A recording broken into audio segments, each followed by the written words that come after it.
Iremos hoje analisar como poderemos provar que o limite de uma função não existe num determinado ponto. Comecemos por tentar provar se o seguinte limite é zero. Mais uma vez, deveremos começar por verificar se 0,0 é ponto de acumulação do domínio. Ora, esta função está definida em R2, excepto 0,0, pois 0,0 é o único ponto que anula o dominador desta expressão. E assim sendo, o ponto 0,0 pertence ao derivado do domínio. A seguir, coloque-se a questão: será que, para qualquer que seja o delta maior do que zero, existe um epsilon também ele maior do que zero, tal que, se estivermos na vizinhança do ponto 0,0 e raio epsilon, a imagem estará na vizinhança do ponto 0 e raio delta? A estratégia é sempre a mesma. Tentamos majorar módulo de f de xy por algo que irá depender da norma de xy. Neste caso, isto fica 2 vezes módulo de x vezes módulo de y sobre x ao quadrado mais y ao quadrado. Ora, sabemos que quer módulo de x, quer módulo de y são menores ou iguais que a norma de xy. Assim, podemos dizer que esta fração é menor ou igual que 2 vezes a norma de xy vezes a norma de xy sobre x quadrado mais y ao quadrado. Ora, como x quadrado mais y ao quadrado é a própria norma ao quadrado, ficamos com a expressão 2 vezes a norma ao quadrado sobre a norma ao quadrado. Simplificando, isto dá apenas o número 2. Desta forma, não foi possível estabelecer a relação que nós procurávamos entre o epsilon e o delta. Será que isto quer dizer que este limite não existe? A resposta é não. É preciso percebermos que, pelo facto de não termos conseguido encontrar tal relação, não nos é possível concluir que o limite não exista. Às vezes, utilizamos majorações demasiado largas e que nos conduzem a uma situação destas. Antes de avançarmos, relembremos o que fazíamos em R. Em R, de quantas formas nos podemos aproximar do ponto A? A resposta é 2, pela esquerda e pela direita. E, portanto, se estes dois limites, os chamados limites laterais, existissem e fossem iguais, poderíamos concluir de imediato que o limite da função nesse ponto também existia e era igual ao valor destes. Não havia a necessidade de recorrermos à definição. Então, por que é que em Rn estamos tão preocupados com a definição? Basta saltarmos para R2 para percebermos as diferenças. Vejamos então, considere só um ponto de R2. E agora faço a mesma pergunta. De quantas maneiras diferentes nos podemos aproximar do ponto A? A resposta agora é infinitas.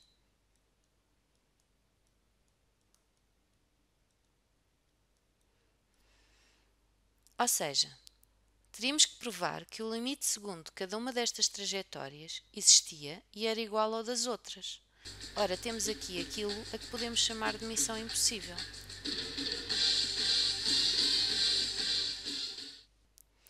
Em Rn, com n maior ou igual a 2, só podemos provar que um limite existe por recurso à definição. Chama-se a isto calcular o limite segundo uma trajetória específica. Claro que, se encontrarmos limites que, segundo duas trajetórias específicas, sejam diferentes, então o limite da função nesse ponto não existe. Por outro lado, se calcularmos um certo número de limites segundo algumas trajetórias e eles forem iguais, não é possível tirar qualquer conclusão acerca da existência, ou não, de limite f no ponto A. Então, sempre que eu preciso de provar que determinado limite existe, tenho que recorrer à definição. Pode parecer um contrassenso o que vou dizer agora, mas já vão perceber que não o é. A resposta à pergunta anterior é não. Vejamos o seguinte exemplo. Tente-se calcular o limite do polinómio 2x mais 3y² menos x vezes y quando o ponto xy tende para o ponto 0,0. Ora, se substituirmos o x e o y pelos respectivos valores, este limite dá simplesmente zero. Neste caso, não é preciso recorrer à definição para provar que este limite é zero. Então, em que situações é que o tenho que fazer? Vejamos a situação seguinte. Pretendemos agora calcular o limite da função racional x menos 3y sobre 2y mais 5x quando x e y tende para o ponto 0, 0. Neste caso, se substituirmos x e y por 0, iremos obter 0 sobre 0, uma indeterminação. O que devemos fazer agora? Devemos começar por calcular aquilo a que chamamos de limites sucessivos ou limites iterados. Como este limite depende de duas variáveis, vamos decompô-lo em dois limites, um a depender de cada uma das variáveis.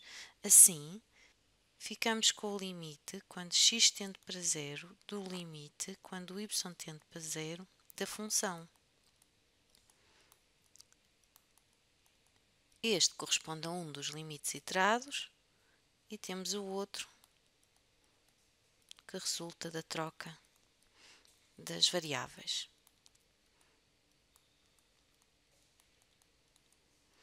Para calcularmos cada um destes limites, começamos a calcular de dentro para fora. Relativamente ao primeiro limite que tenho que calcular, começo primeiro por substituir o y por 0 e só depois o x por 0. Ficando assim, o limite, quando x tende para 0, de x sobre 5x.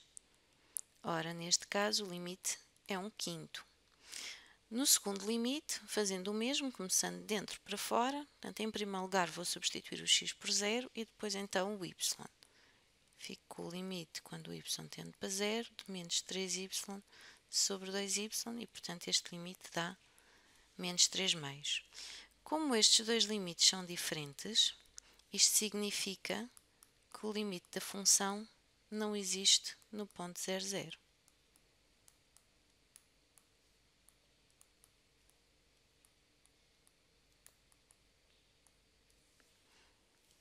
Será assim tão fácil? Considere-se agora o limite da seguinte função. Queremos calcular o limite quando x e y tende para 0, 0 da função racional 2xy sobre x² mais y². Se substituirmos, veremos que isto vai dar a indeterminação 0 sobre 0. O passo seguinte consiste em calcular os limites sucessivos. Neste caso, ficamos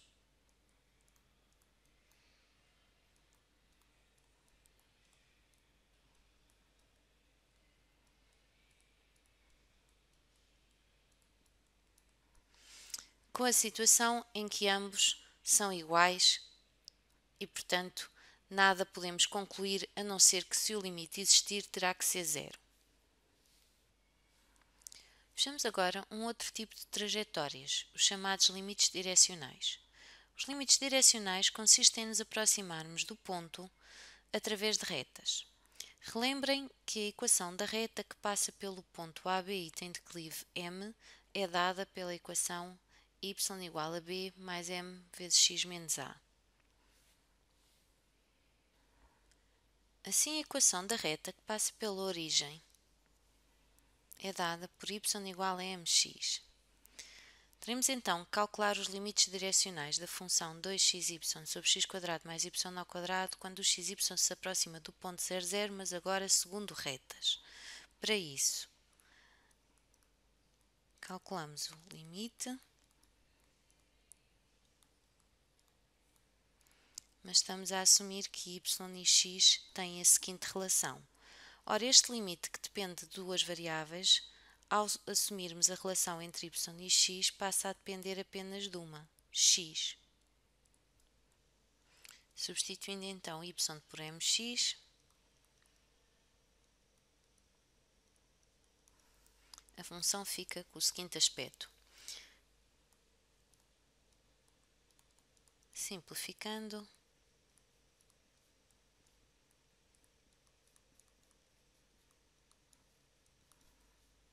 podemos ver que este limite é igual a 2m sobre 1 mais m².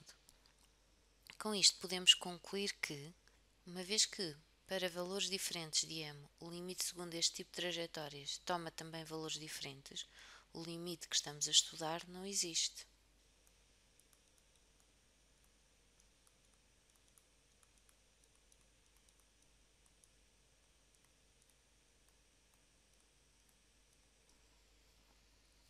Só mais um exemplo para terminarmos.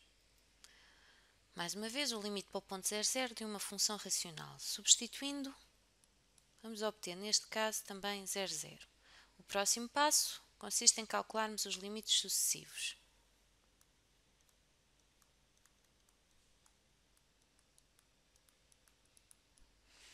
Mais uma vez, nesta situação, os limites sucessivos estão iguais.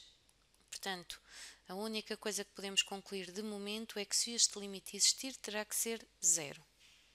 Avançamos para os limites direcionais. Como o ponto é outra vez o ponto 00, a reta que passa por esse ponto e tem declive m é y igual a mx. Calculando o limite,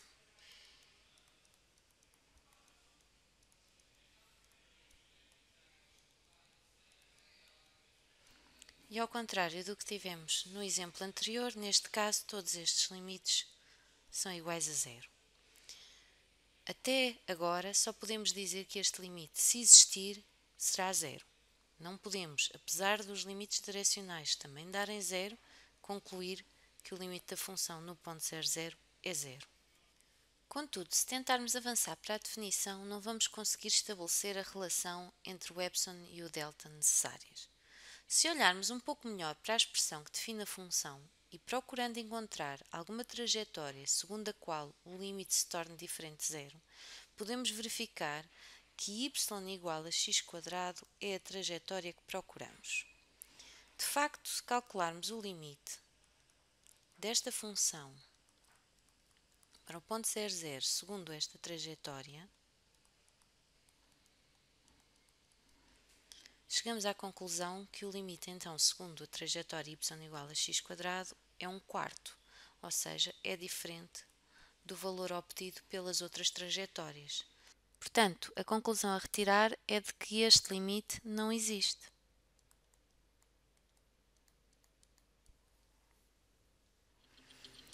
Deixo-vos para treinarem os seguintes 3 limites.